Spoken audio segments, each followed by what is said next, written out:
I'm the youngest of 3 kids. My parents were divorced when I was 14, but I can remember as far back as when I was 6 that they had problems. There was, I left many days going to school and my mom was asleep on the couch and I couldn't wake her up. They'd get in a fight and one of them would leave and they would be gone for a day or 2. And I lost my sense of security. I grew up feeling like I was always going to be left alone.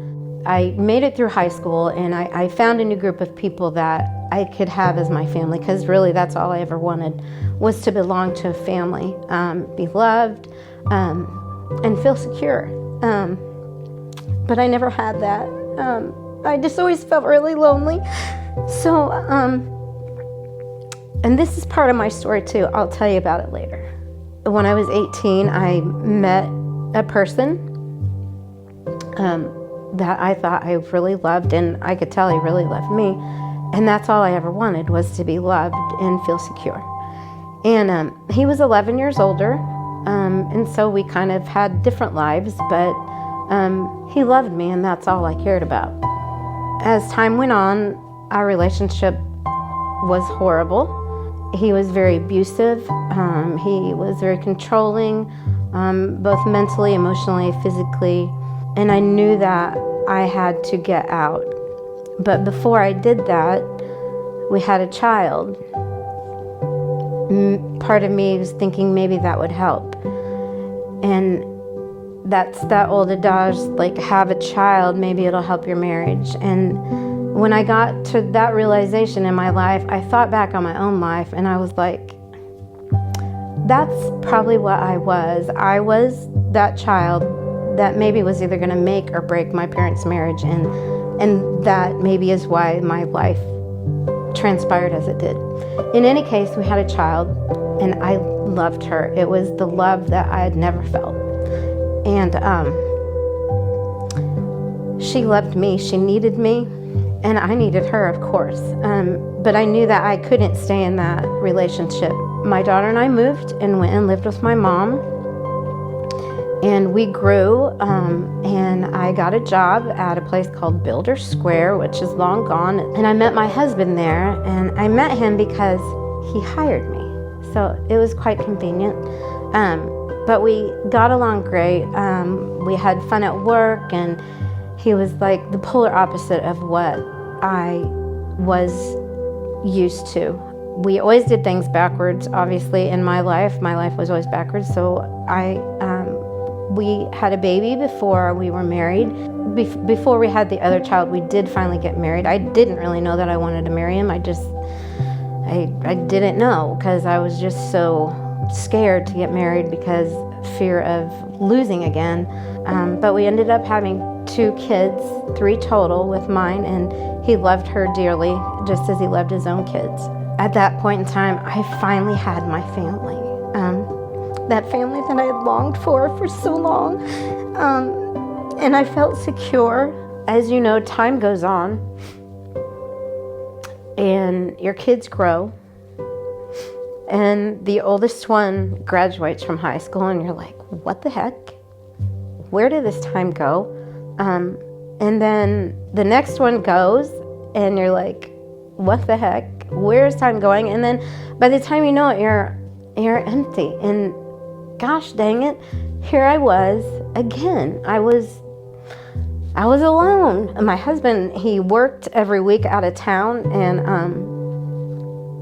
I was back to being by myself. I feel like I lost my identity. That was who I was. I was mom.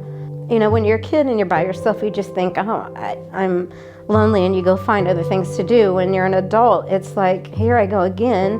I'm by myself. And you can do different things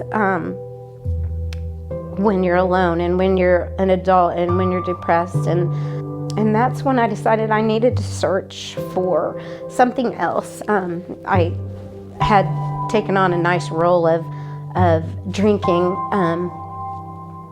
probably every day. I never thought that it was a problem, but it probably was. It's a part of my story. That's all there is to it. So I called upon a friend, Lucy, who goes to this church, and I talked to her because I was just trying to come out of my shell and fill that void that I was feeling. And she's like, you need to try our church, Victory. And I was like, I will, Lucy, I will. I promise one day I will. And for 2 years, I told her, Lucy, I'm going to, because she never gave up on me. Thank you, Lucy. And so Easter of 2018, my husband and I told him, I was like, okay, we're going to go to church because I can't stand it anymore. My options, I don't have anymore. I need something. I'm empty. I feel dead inside, you know.